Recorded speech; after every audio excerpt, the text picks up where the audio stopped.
Make black men great again. So, how do I want to say it? Listen. So, I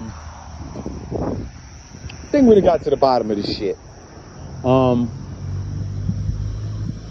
This is what I would say. All right, so watched the video the other day. It didn't really have to do anything about the news. It was more talking about the differences between British comedy and American comedy. And what they were talking about is, so most of British comedy ends on a low note. It ends on everything falling apart. So it leaves you laughing, after the misfortune of, the actor or the whatever, the character in the series, right? And with American comedy, it ends more on a high note, more of a, family matters. After the bullshit go down, all is resolved, everything is good. Except for Married with Children. Married with Children actually went the other way. That's why I fucking love Married with Children. Okay, but anyway, that's not my point. But Married with Children was an exception. I remember one thing about Married with Children, it always ended on a low note. That was some British shit. I just realized that. But so the guy made he made an observation. He was like, well, the reason I think that that's the case is because one thing he noticed between UK and America is the news. He was like, the news in Britain is normal. It's boring. It's not, talking heads. It's not sensationalized. It's just regular. It's boring. You know what I mean? It's not fear mongering. It's not, hey, how are you going to die today and all this shit. It's just regular news. They tell you the news and then they go on about their business. But American news feeds fear. It's always some, some disaster going on. It's always, well, what's in your water? Like your local news. What's in your water? Could it be harming you? See, our news creates a culture of fear. So what do? We look for an escape. We look for an escape in our music. As black men, you know what the fuck I'm talking about. We look to escapism in our movies. We look for escapism in sex. We look for escapism in everything else because we're trained to live in fear from our fucking news. You see what I mean? I was born in 1980. I grew up with, that this news cycle. It hasn't always been like this. See, they've been affecting the culture of America. They've been controlling the whole culture of America through the media. The news scares the fuck out of you, and then everywhere else is a fucking escape from the shit. But that escape is more bullshit. It's more propaganda. It's more fear. It's more separation. They want to keep blacks and Mexicans and whites all hating each other. They feed the fucking racism. They feed the fear. That's why we don't trust each other. Back in the Gap, you remember when you used to be able to let your kids play outside? What happened? They started talking about all the fucking pedophiles and people kidnapping kids and all this shit that was happening a while ago. We don't know how real that shit was, but whatever, let's say it was. But what had happened is it created a culture of fear for my mama. Now, granted, I grew up outside being able to play and shit, but kids nowadays, we're a lot more fearful of our kids. Why? The fucking news, dude. Bruh, they've been mind fucking us forever. And what I'm saying, not just the news, media, all of it together.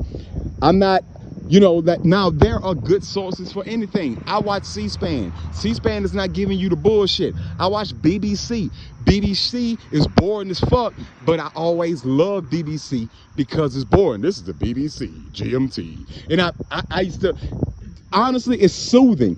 I used to listen to, I don't really listen to NPR no more because they kind of became more of the bullshit. But when I first started listening to NPR, it was a escape from all the bullshit I was hearing on news all day.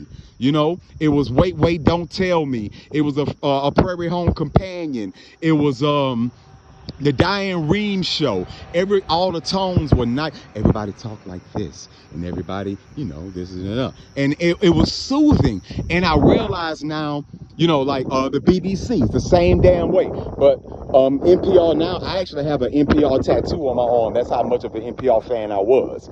But nowadays, you know, I don't really listen to it much because it's more just liberal media, and I'm not a liberal anymore. And I feel, you know, I'm starting to see, like, you know, the game they've been running on us. So, yeah, bro, it's our news. So if we really want to stop the bullshit, we got to stop listening to the media. We got to stop listening to the news. We have to start learning things on our own. We have to start understanding who we are. Hey, bro, one thing that also is dawning on me, we've never, like, as human beings, all we know is the name human beings. We don't know really what we are. We have never really been educated on what the fuck we even are. You know what I mean? Like, on a fundamental level, what the fuck are we? I got my mind blew, pause. Some shit blew my mind yesterday, bro. And it fucked my head up, and I'm still trying to get my mind around this.